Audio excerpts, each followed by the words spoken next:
Governor साहब को जो इंटरनल उनके रिप्स हैं या उनके ऊपर जो उनकी जो मुखालफत है पार्टी के अंदर, तो उसकी तरफ तवज्जो दें बजाय उसके कि वो डाइवर्ट कर रहे हैं लोगों की तवज्जो किसी और तरफ।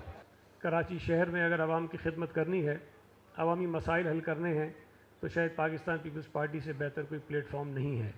तो मैं आप तमाम दोस्तों को पाकिस्तान पीपल्स पार्टी में वेलकम करता हूँ और इंशाल्लाह ताला आपके तवस्सुत से, आपकी मदद से हम पाकिस्तान पीपल्स पार्टी को मजबूत करेंगे शहर में, और कराची के लोगों के जो मसाइल हैं वो आपकी मशावरत के साथ, आपकी राय के साथ उनको बेहतर तरीके से हल करने की कोशिश करेंगे। यहाँ मैं सरसरी बात कर लूँ, जो हमारे दोस्तों ने बात की, जैसे जान बहादुर साहब आए थे, उन्होंने कब्रिस्तान का जिक्र किया।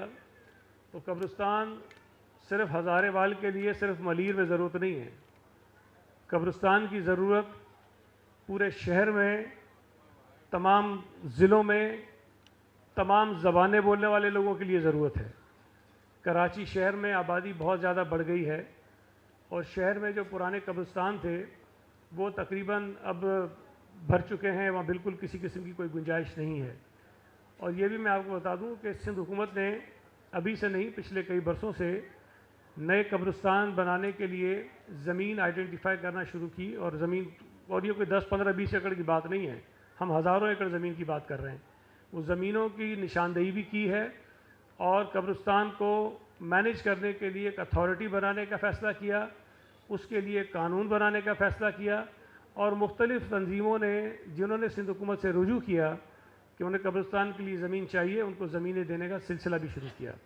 और डिस्ट्रिक्ट से कैमाड़ी में तो हमारे सदर भी बैठे हैं, आसकानी साहब, उन्होंने ख़ुद वो मेहनत करके ज़मीन जो है वो आपके दोस्तों को दिलवाई भी है और कब्रिस्तान के मकसद के लिए दिलाई है। तो इंशाल्लाह ताला सिंध हुकूमत की इस पर बहुत तवज्जो है। हमें पता है कि ये बड़ी अहमियत का हामिल है मसला, और मरना सब ने है, और सब ये चाहते हैं कि कब्रिस्तान उनके शहर में हो, उनके घरों के करीब हो, ताकि वो प्यारों की कब्रों पे जा भी सकें, हाज़िरी भी दे सकें। तो इंशाल्लाह ताला ना सिर्फ हज़ारा बरादरी के लिए बल्कि कराची के तमाम शहरियों के लिए हम कब्रिस्तान का पूरा एक प्रॉपर बंदोबस्त कर रहे हैं और एक ऑर्गेनाइज तरीके से कब्रिस्तान बनाने की कोशिश कर रहे हैं। जिस तरह पहले जो बहुत बदनज़मी से बने हुए हैं, वहाँ पर कोई तरतीब नहीं थी, उसको हम कानून के ज़रिए उसको बेहतर करने की कोशिश कर रहे हैं।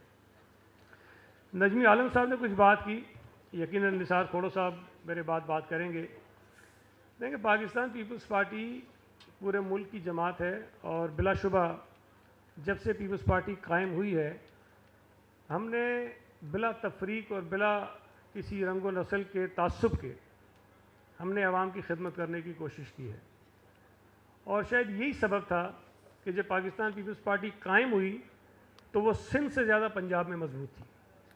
और जब 1970 के इंतखाबात हुए तो पीपल्स पार्टी को तो सिंध में भी अक्सरियत मिली, लेकिन जितनी अक्सरियत पंजाब में मिली वो शायद कहीं नहीं मिली थी। तो इससे एक बात साबित हुई कि जुल्फ़िकार अली भुट्टो सिर्फ सिंध का लीडर नहीं था, सिंधियों का लीडर नहीं था, वो पूरे पाकिस्तान का लीडर था।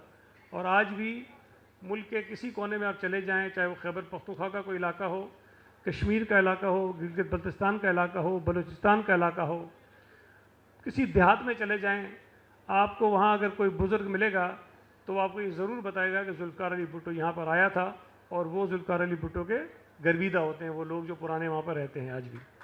तो इससे ये साबित हुआ कि जुल्फ़िकार अली भुट्टो शहीद ने पूरी कौम को इकट्ठा किया और पीपल्स पार्टी को इस मुल्क की एक ताकत बनाई।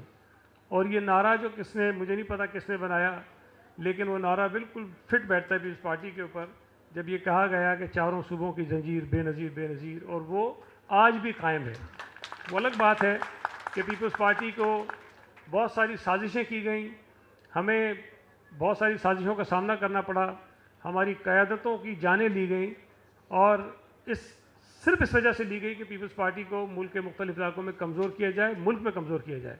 लेकिन आज भी इन तमाम तर कुर्बानियों के बावजूद, साजिशों के बावजूद, पीपल्स पार्टी आज भी पूरे मुल्क में एक अपना मकाम रखती ज़रूर है। वो अलग बात है कि कहीं हम रिलेटिवली थोड़े से कमज़ोर हैं, लेकिन पीपल्स पार्टी हर जगह मौजूद है। कराची में भी जब शहीद मोहतरमा बेनज़ीर भुट्टो पाकिस्तान वापस आई थी 1986 में, जब पहले लाहौर में उन्होंने लैंड किया अप्रैल में, फिर मई में जब वो कराची आई, तो उनका जो इस्तकबाल हुआ था वो तारीख़ी था। और उस इस्तकबाल को देखने के बाद उस वक्त की इस्टेब्लिशमेंट ने, जनरल ज़िया-उल-हक ने ये फ़ैसला किया कि किस तरह कराची शहर में या पूरे मुल्क में पीपल्स पार्टी को या शहीद मोहतरमा बेनज़ीर भुट्टो को कमज़ोर किया जा सकता है। तो उन्होंने उस वक्त पूरे मुल्क में लिसानियत की बुनियाद पर, मसलक की बुनियाद पर, मज़हब की बुनियाद पर जमातों को मजबूत किया। तशद्दुद हुआ, बहुत सारे वाक़यात हुए, खूनरेज़ी हुई, लोगों की जानें गईं, और वो दौर था, उस दौर में लिसानी बुनियादों पर बनाने वाली तंजीमों को मजबूत किया गया। अब लिसानी बुनियाद पर अगर कोई तंजीम बनती है, मजहबी और मसलक की बुनियाद पर अगर कोई तंजीम बनती है, उसमें बड़ी अट्रैक्शन होती है। लोग फिर दिमाग से नहीं सोचते हैं, फिर वो जज्बात होते हैं उनके अंदर, दिल से सोचते हैं। कोई सिंधी बन के सिंधियों की तरफ चला गया, कोई पठान बन के पख्तूनों की तंजीम में चला गया, कोई पंजाबी बन के किसी तंजीम में चला गया, कोई उर्दू बोलने वाला किसी तंजीम में चला गया, कोई शियों की जमात में चला गया, कोई सुन्नियों की जमात में चला गया। इस तरह से तकसीम पैदा हुई, और वो तकसीम, इस तरह की जो भी तकसीम होती है, वो नफ़रत की बुनियाद पर होती है। सिंधी पठान से पंजाबी से नफ़रत करेगा, उर्दू बोलने वाला सिंधी से नफ़रत करेगा, शिया सुन्नी से नफ़रत करेगा, सुन्नी शिया से नफ़रत करेगा। इसकी बुनियाद पर वो जमातें मजबूत होती हैं, मुस्तहकम होती हैं। लेकिन इस पूरी पादाश में कराची शहर ने, सूबा सिंध ने, पाकिस्तान ने वो नुकसान उठाया कि जिसका खुमियाजा आज भी हम भुगत रहे हैं, आज भी भुगत रहे हैं। आज भी उस मुसीबत से, उस खौफ के साए से, उस दहशत की जो नफ़रत की जो सियासत थी, हम पूरी तरह से उसे नहीं निकल सके। बहुत चीज़ें ठीक हो गई हैं, लेकिन अब भी उसकी बहुत ज़रूरत है। तो मैं ये बात इसलिए कह रहा हूँ कि जो सियासी लोग हैं, जो आम शहरी हैं, जो लोगों के मसाइल पर नज़र रखते हैं, जो लोगों की मुश्किलात पर नज़र रखते हैं, तो एक बात जहन में रखें, जिस तरह मैंने कहा ना कि कब्रिस्तान की ज़रूरत सिर्फ हज़ारे वालों को नहीं है। मरना तो सब ने, सिर्फ हज़ारे वाला थोड़ी मरेगा भाई, सब ने मरना है। सबको कब्र की ज़रूरत है। कब्र ये नहीं देखती कि मैं हज़ारे वाले के लिए बैठी रहूँ, वो आएगा मेरी कब्र। नहीं, वह पठान भी जा सकता है, वह सिंधी भी जा सकता है, वो कोई भी जा सकता है। इसी तरह अगर इस शहर में पानी का मसला है, तो पानी ये नहीं देखता कि मैंने मुहाजिर के घर में जाना है, सिंधी के घर में नहीं जाना है।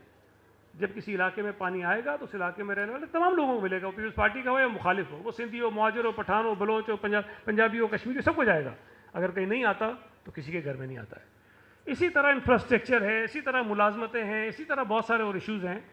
तो वो जो इशूज़ हैं वो लोगों के इशूज़ हैं, वो कौमों के इशूज़ नहीं हैं, वो किसी एक मखसूस मसलक के इशू नहीं है, वो किसी एक मखसूस ज़बान बोलने वाले लोगों के इशूज़ नहीं है, वो सबके इशूज़ हैं। अब ये अल्लाह ताला ने करम किया कि इस शहर से दहशत गर्दी की वबा काफ़ी हद तक कंट्रोल हुई। लोगों ने उस नफ़रत की सियासत की जो भीड़ चढ़ चुका था शहर, मैं तो कहता हूँ कि आप अगर सर्वे करेंगे ना कराची शहर में, तो शायद हर तीसरा चौथा घर आपको मुतासिर मिलेगा। किसी के घर में मरने वाला होगा, किसी के घर में मारने वाला होगा, किसी के घर में कोई माजूर हुआ होगा, किसी के घर में कोई और वाक़या हुआ होगा। हर तीसरा चौथा घर किसी न किसी तरह से उस दहशत गर्दी का मुतासिर है।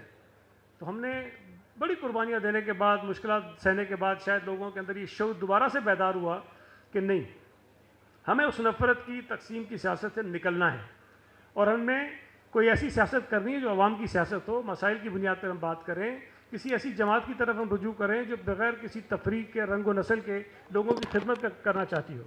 तो वो अगर आप सोचेंगे तो आपको पीपल्स पार्टी के अलावा कोई और जमात मिलेगी नहीं। आज भी आप सिर्फ गौर कीजिए, सेनेट, कौमी असम्बली, सूबाई असम्बलियाँ और जो हमारी बल्दियाती इदारों की काउंसिल्स हैं, चाहे वो KMC हो, चाहे वो टाउन्स हो, चाहे वो UCs हो, मैं दावे से कहता हूँ कि पीपल्स पार्टी से ज़्यादा नुमाइंदगी मुख्तलिफ कौमियतों की किसी में नहीं होगी। पीपल्स पार्टी में आपको गिलगित का बंदा मिलेगा जो जीत के बैठा होगा, कश्मीर का बंदा मिलेगा जो जीत के बैठा होगा, हज़ारेवाल होगा जो जीत के बैठा होगा, पख्तून होगा जो जीत के बैठा होगा, बलोच जीत के बैठा होगा, सिंधी बैठा होगा, बलोच बैठा होगा, पंजाबी बैठा होगा, मुसलमान बैठा होगा, क्रिश्चियन बैठा होगा, हिंदू बैठा होगा, सिख बैठा होगा, शिया बैठा होगा, सुन्नी बैठा होगा। ये आपको किसी और जमात के अंदर नहीं मिलेगा। और पीपल्स पार्टी बिला तफरीक ये काम करती है। पीपल्स पार्टी में ये खासियत दी और हमने साबित किया, हम ज़बानी बातें नहीं करते, हमने साबित किया। आपके इल्म में होगा कि सेनेट में गैर मुस्लिमों के लिए हर सूबे से एक नशिस्त है। ये तो मजबूरी है जमात की कि एक आदमी को तो भेजेंगे वो। एक वक्त था सेनेट में कि पीपल्स पार्टी के 3 गैर मुस्लिम सेनेट में थे, एक होना चाहिए था ना सिंध से, तो सिंध से 3 थे। इसका मतलब ये था कि एक तो रिजर्व सीट पे आया, 2 गैर मुस्लिम जनरल सीट पे आए हुए थे। सिंध असेंबली में इस दफ़ा तो 2 हैं, पिछली असेंबली में 3 ऐसे नामुस्लिम थे, गैर मुस्लिम थे जो जनरल सीट पर जीत कर आए हुए थे। जनरल सीट पर हरीराम जो हैं हमारे पुराने पार्टी के दोस्त हैं, मीरपुर खास शहर की सीट से 2 मरतबा जीता है, जहां मुसलमानों की अक्सरियत है। ये पीपल्स पार्टी करती है। पीपल्स पार्टी ने महेश बलानी को पहला एमएनए पाकिस्तान का जो बराह रास्त किसी सीट पर जीत कर आया हुआ है, बराह रास्त इलेक्शन जीत कर आया हुआ है, वो एमएनए बना हुआ है, दूसरी मरतबा एमएनए बना है। ये पीपल्स पार्टी करती है। किसी और पार्टी में ये जुर्रत ही नहीं है कि वो ये कर सके। हम ये करते हैं। सेनेट में हमने निचले तबके से उठाकर हमारी वो सेनेटर साहिबा थी, क्या नाम है उनका, कृष्णा कुमारी को सेनेट में भेज दिया हमने। ये पीपल्स पार्टी करती है। आम लोगों को, मैं भी आम आदमी हूं, लेकिन मैं तो कहता हूं कि और भी बेचारे जो शायद जिनकी कोई आवाज सुनने वाला नहीं था, उन लोगों को पीपल्स पार्टी ने कहां पहुंचा दिया। तो पीपल्स पार्टी बुनियादी तौर पर उन लोगों की नुमाइंदगी करती है जिनको ये एहसास होता है कि शायद हमारी आवाज़ सुनने वाला, हमारी आवाज़ उठाने वाला कोई नहीं है। और जो दोस्त पार्टी में आते हैं, मैं ये नहीं कहता कि जितनी ख्वाहिशात लेकर आप आएंगे सब पूरी हो जाएंगी, नहीं, पूरी तो सारी हमारी भी नहीं होती, निसार साहब की भी नहीं होती, नजमी की भी नहीं होती, जो पैदा यहाँ पार्टी के अंदर हुए। लेकिन ये मैं आपको ज़रूर बताता हूँ कि अगर आप इस सोच से आएँ कि हमने आवाम की खिदमत करनी है, अपने इलाके के लोगों के मसाइल हल करने हैं, अपने साथ आने वाले लोगों की मुश्किलात को कम कर रहे हैं, तो फिर आपका फैसला 100% दुरुस्त है। इस काम में हम आपको पीछे, हमें आप पीछे नहीं पाएंगे। हम बिल्कुल आपको शायद जितना सोच रहे हैं उससे भी आगे जाएंगे। तो इंशाल्लाह ताला कराची शहर को हम पीपल्स पार्टी का गढ़ बनाएंगे। मैं हमेशा से कहता रहा हूँ कि पीपल्स पार्टी कराची की सबसे बड़ी पार्टी है। ये तो अलग बात है कि इलेक्शन जो है वो पता नहीं कभी कैसे हो जाते हैं, कभी कैसे हो जाते हैं, लेकिन जहाँ जहाँ इलेक्शन ठीक होंगे, जहाँ लोगों को मौका मिलेगा, जहाँ अपनी राय का वो इजहार करेंगे, जहाँ वो सोच समझ के फैसला करेंगे, उनकी पहली चॉइस जो पाकिस्तान पीपल्स पार्टी होगी। और मुझे खुशी है कि हमारे चेयरमैन बिलावल भुट्टो जरदारी साहब का शहीद मोहतरमा बेनज़ीर भुट्टो साहिबा की तरह, आसिफ अली जरदारी साहब की तरह कराची के ऊपर बहुत फोकस्ड है। वो ये चाहते हैं कि कराची में पीपल्स पार्टी मजबूत हो और कराची के लोगों के मसाइल को हम हल करें। और मुझे उम्मीद है कि जिस तरह वो काम करवा रहे हैं, डेवलपमेंट इलाकों में हो रही है, लोगों की मुश्किलात में कमी आ रही है, कराची के ऊपर बेतहाशा डेवलपमेंट के फ़ंड खर्च हो रहे हैं, हम बहुत सारे बैनुल-अक़वामी इदारों से फाइनेंसिंग करवा के कराची के बड़े मेगा प्रोजेक्ट जो मुकम्मल कर रहे हैं।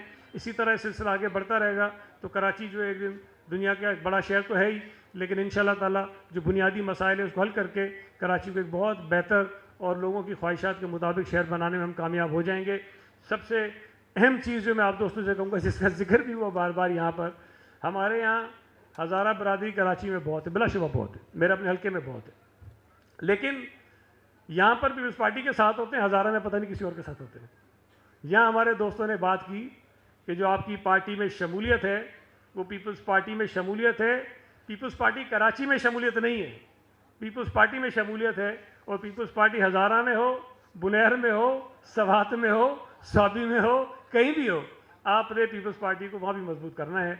और मुझे उम्मीद है कि यहाँ जितनी बड़ी तादाद में हज़ारा बरादरी है, मेरा तो ये समझना है कि शायद ही हज़ारा का कोई घर ऐसा हो कि जिसका कोई बंदा यहाँ ना हो। अगर यहाँ वाले सारे ठीक हो जाएं तो हज़ारा भी पीपल्स पार्टी का घर बन जाएगा और इंशाल्लाह ताला अगले इलेक्शन में हम कामयाब होंगे। जो MQM का अंदरूनी इंतशार है, उनका अपना मसला है, लेकिन मैं हमेशा ये बात आपसे शेयर करता रहा हूँ कि ये चूँकि एक चूँ का मुरब्बा है जिसको जोड़ा गया है और इनके अंदर इख्तलाफात पहले भी थे, वो खुलकर पहली मरतबा सामने आए। अब वो कोशिश करें उसको सीधा करें, लेकिन मैं समझता हूँ कि गवर्नर साहब को जो इंटरनल उनके रिफ्ट्स हैं या उनके ऊपर जो उनकी जो मुखालफत है पार्टी के अंदर, तो उसकी तरफ तवज्जो दें बजाय उसके कि वो डाइवर्ट कर रहे हैं लोगों की तवज्जो किसी और तरफ। जहाँ तक DIG ट्रैफिक बनने का उनको शौक़ है तो मेरा ख्याल है कि वो उनकी उम्र गुजर गई है। उसके लिए पहले वो एग्ज़ाम देने पड़ते हैं, फिर पुलिस में भर्ती होना पड़ता है, फिर प्रमोशन होते हैं, फिर बंदा जाके DIG बनता है। तो DIG तो नहीं बन सकते हैं, कोशिश करें DIG के एडवाइज़र लग जाए। वो ऐसी बातें करते रहते हैं जिसका कोई सर पैर नहीं होता, तो कोई मसला नहीं।